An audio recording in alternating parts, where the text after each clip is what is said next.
Welcome back to the channel. Dr. Scott Pavelski here with another women's health issue. You know it as PCOS or Polycystic Ovarian Syndrome, but did you know that we just changed the name as of May of 2026? It's now called Polyendocrine Metabolic Ovarian Syndrome or PMOS. Just so you know, I still call it PCOS, but it matters that we change the name because it's not just about your ovaries. It's really a metabolic problem, an ovary problem, androgens, and other issues.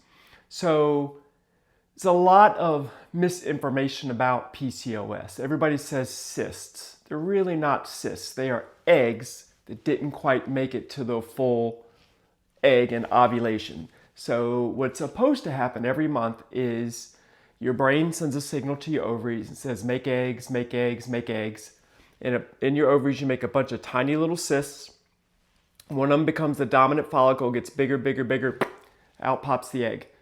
Women with PCOS, they don't get over that hump. If you don't release the egg, you don't get the drop in the hormones when you don't get pregnant and you don't get a cycle.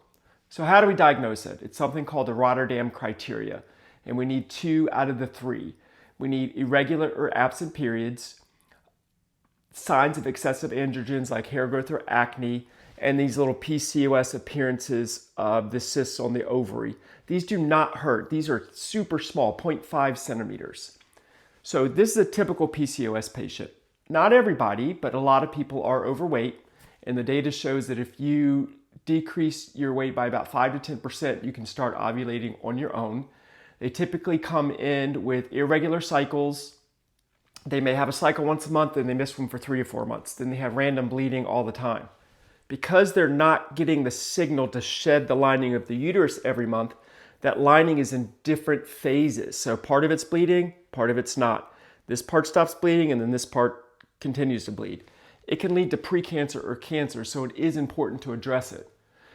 As I said, weight loss can really help. When we talk about treatment, there's a fork in the road. Do you want to get pregnant or not? If you do not want to get pregnant, the easiest thing to do if you qualify is go on birth control pills, have an IUD, a Nexplanon, which is the little progesterone birth control that's in the arm. And the reason this is important is we need to protect your uterus. We need to protect that lining. And all of these things keep your lining really thin. Just so you know, birth control pills have very good non-contraceptive benefits. If you take pills for 5 to 10 years during your life, you decrease your risk of cancer of the ovary by up to 40%. So there are people that put patients on metformin. I don't recommend that. Metformin is for diabetes and it has lots of side effects. If you don't want to get pregnant, then go on something that protects your uterus that doesn't have a lot of side effects. If you want to get pregnant, we can make you ovulate. And there are 3 things that will make you ovulate. Metformin, which works the poorest, Clomid, and letrozole. I tend to start with letrozole because that has the best success rates. So it makes no sense to me to go on metformin if you don't want to get pregnant. Or if you do want to get pregnant, metformin is the worst one. So it doesn't make any sense to me.